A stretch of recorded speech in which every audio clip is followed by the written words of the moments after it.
Hello everyone, and peace of Christ all of you. Today we are going to show you a clear example how Muslims, when they try to debate with the Christians, how they are very selective and how they are dishonest.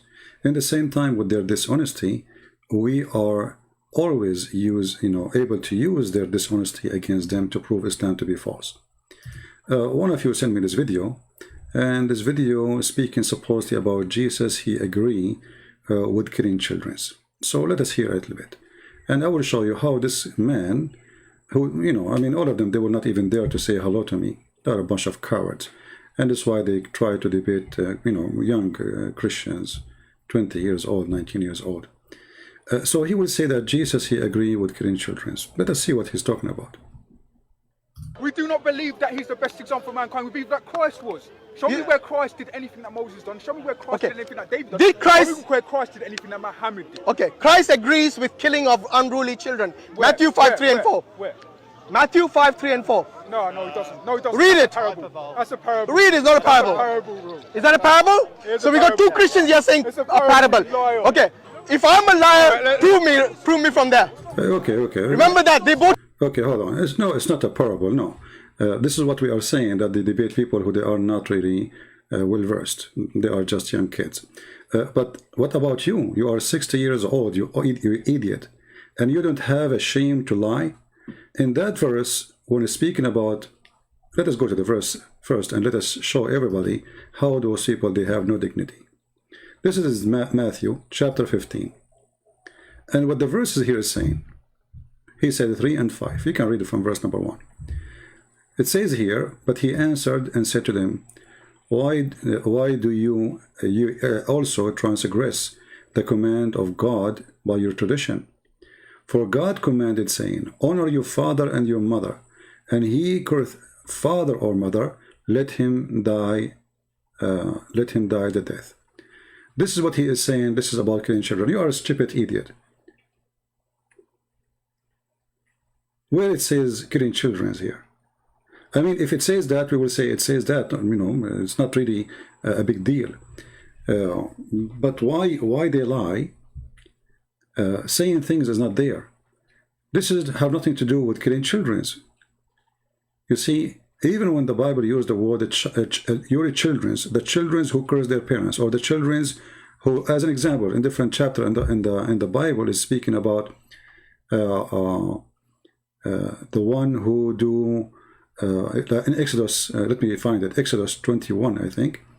The children who strike or hit their parents.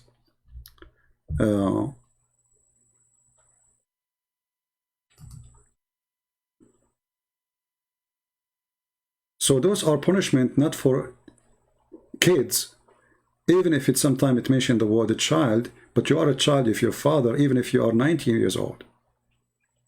Even if you are 1,000 years old. So the dummy here, when he say this is about Jesus agreeing with killing children, proving to us again that he is a stupid fool like he's a prophet. And you can read any translation you wish. It doesn't matter really. So in order to put to death, you have to be a mature person, you have to be a man, a growing person, and you have to be able even to strike your father or your mother. You see, when you are a kid, the opposite will happen. Your parents can strike you. They can punish you for doing bad things, but I never heard of a kid he can beat his parents. Physically, it's impossible. And if you do such a thing, as a kid, there is nowhere in the Bible it says a person who is a little boy, he will be punished for this. Even your stupid prophet, he says, رُفِعَ الْقَلَمُ عَنْ ثَلَاثٍ. The punishment, and he was copying the Jews. The punishment is lifted up from a 3. Okay, what kind of a 3 those 3 are? The 3 is the one who is crazy, the one who is so young, the one who is maybe he is not aware of what's happening. So even your city prophet, he agreed that a child, he have no penalty of what he do because he is not aware of doing that. And Muhammad always, he try his best to copy from the Jews and to go with them. And if you go in the whole Torah, you will never see anywhere it's mentioned that somebody was a man and he is in the age under 13. or even 14. Like I think in 14 and up, a person, he will be considered as a growing person, and he understand what is right and what's wrong. But to say in there that Jesus agreed with killing children, this is a child of his parents. Those are not children as kids. In the same time, as long as you mention this, this is a proof to us that the Quran cannot be from God. Why? Because if this is the Torah, and this is the book of God, and God, he is ordering that the one who disrespects his parents should be put to death. And that mentioned in the Bible in many places, which means this is an extreme order of God. There's no way God, he will tolerate such a thing. How come we cannot find such a thing in the Quran? In the Quran it says, don't say uff for them, like don't say I don't want to do this, you know. But there's no punishment in the Quran, neither a punishment in the Hadith of somebody beating or insulting their parents. In fact, your prophet, he did the opposite, and he insulted his parents. And based on the statement, if you're a prophet, he said, if we compare it to Matthew 15, your prophet, he is a very bad person, and he should put to death based on the Torah and based on the gospel too. As you see here, Jesus agreeing with it. But this is a child of his parents, not a child, he's a kid, 7 years old. I am a child of my parent, but I'm not a teenage. I'm not 10 years old. So fix your stupidity and try to think out of the box of Muhammad, which is nothing but testicles and penises and vagina and virgins and shish kebab in the heaven and hummus and barbecue birds. But if we go to what Muhammad he said about his parents, you will see that Muhammad here proved to us that he cannot be following the same God of Moses, because the God of Moses, he have an extreme penalty for insulting parents, while Muhammad extremely he insulted his parents. Muhammad, he used to go around and he say with no shame that those who don't believe in Allah are najis. And this is in the Quran. If you go in the Quran, you will find, and by the way, talking about the children, the white children, you will see the Quran, all of it call all the Jews Bani Israel, the children of Israel. But are they really children? This is your stupid understanding, because you are just a silly person who's trying to make a point out of nothing. Loser. So the Quran used the word children, and they are not the children, but because they are children of Israel. So after many generations, still the word children is used. But for naive like you, or man, I think you know what I'm talking about. You know that you are lying, but in order to make yourself like you know what you are talking about. But look what Muhammad did. Muhammad, when he said that al-mushrikuna najis,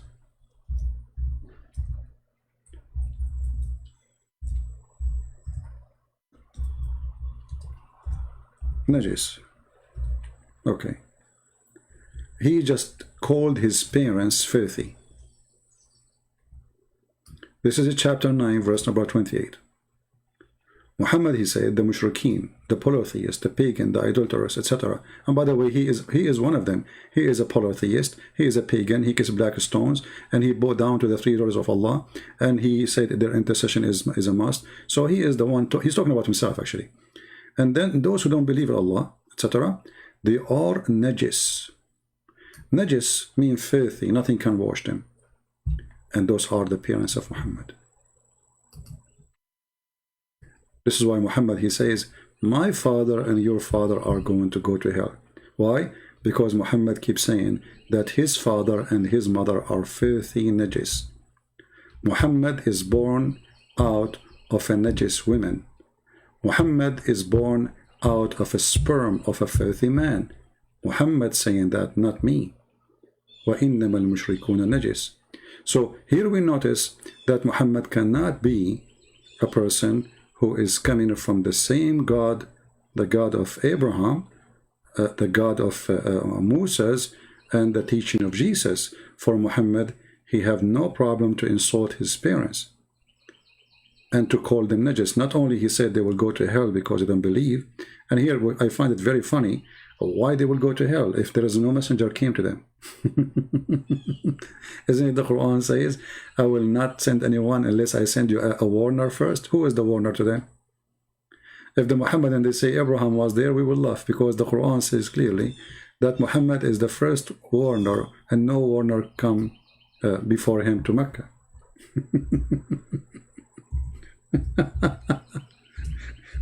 And here you see that this dumb Muhammad, he say things which none of them make sense, and thank God he don't keep, he never keep his mouth shut. And the more the more he talk, the more he do poo-poo. As you see here in the Quran, it says clearly, as an example, chapter 34, verse number 44, that we never sent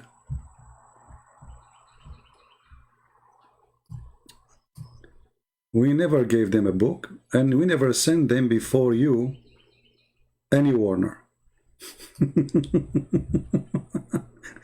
And then the silly Muhammad, he says that Abraham was there, Ishmael was there, I mean everybody was there. And then we find that Muhammad saying he is the first warner ever who came to the Arabian Peninsula. He is the first warner who have a book, and they never have a book. Remember, Abraham have a book. According to the Quran, Abraham have a book. According to the stupid Quran, Abraham have a book. If you go in the Quran, you will say it says Suhafu Ibrahim or Suhafu Musa. So how you say Abraham was there and Abraham have books, and then we find that no warner came to them and no books was given to them. Chapter 87, verse number 19. This is why those kids, they try to debate only kids, because they can look shiny in the front of kids, but in the front of us, we will clean their shine with our shoes. We will make them more shiny, but with our shoes. The scriptures of Abraham and the scriptures of Moses. And by the way, translation of scriptures is not really correct, because it's a suhaf, which means it's written on a tablet, like the tablet of Moses. So here you notice how Muhammad, he get himself busted. In one hand, he claimed that he is a person who belonged to Ishmael, and Ishmael, he was in Mecca, and Ishmael was a messenger and was a prophet, and Abraham was there. And then he says in the Quran, no messenger before me came to them, and Allah told him that. In the same time, the Quran says clearly that Allah will not punish anyone unless he send a warner. So why the father of Muhammad and the mother of Muhammad, they will go to hell? What is the name of the messenger came to them? If you say Ibrahim, we just prove to you from this verse that Ibrahim was not there, and this was a fraud in the Quran. Because if Ibrahim was there, they have a warner before you. Not only Ibrahim, they have even the son of Abraham, supposedly Ishmael. So obviously, this is a stupid lie made by Muhammad, and this person, he keep contradicting himself. At the same time, I don't want to forget that when a Muslim speak about killing children, when the Quran, as an example, talk about Al-Khadr killing a little boy, and we made a video about it not long time ago, where he saw a little child, and this child, Allah, he made him kafir in order to slaughter him.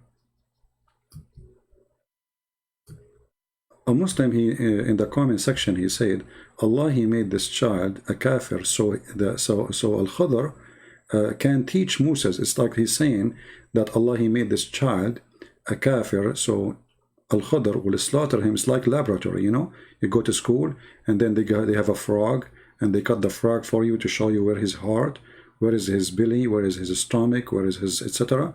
So the stupid thing about the answer is they are saying to us that Allah, he respect no life of a human being, and he create people just for fun, and he order killing them just to teach somebody something.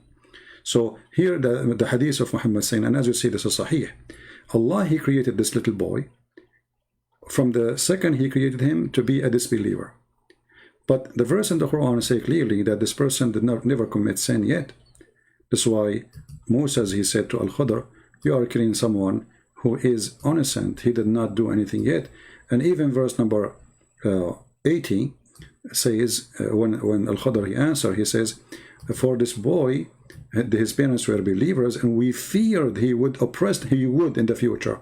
Here you see that Islam is not only stupid, Islam is anti-justice, Islam is madness, there's a God who will make you disbeliever, and then he will send a Muslim to kill you because you are disbeliever. But it is him who made you disbeliever. And not only he will kill you when you disbelieve, he will kill you before you disbelieve. Which means before you commit your crime, if disbelieving is a crime. So when a Muhammadan he go and he make a speech in Hyde Park, I say bark, not park. You are barking, my friend, and we are laughing at you. And in the same time, I have a question for you now, as long as you mentioned this. Where is the penalty of disrespecting parents in the Quran? Aren't you the one who talk about Muhammad that he followed the law of Moses? This is the law of Moses. How come Muhammad never mentioned anything about penalty? What is the penalty of rape in the law of Muhammad? Nothing. What is the punishment of beating your parents in the law of Muhammad? Nothing. Cursing your parents? Nothing. Insulting your parents? Nothing. Why? In the same time, we find that Muhammad himself was going around insulting his parents, calling them, you know, filthy, najis, dirty, garbage, you name it.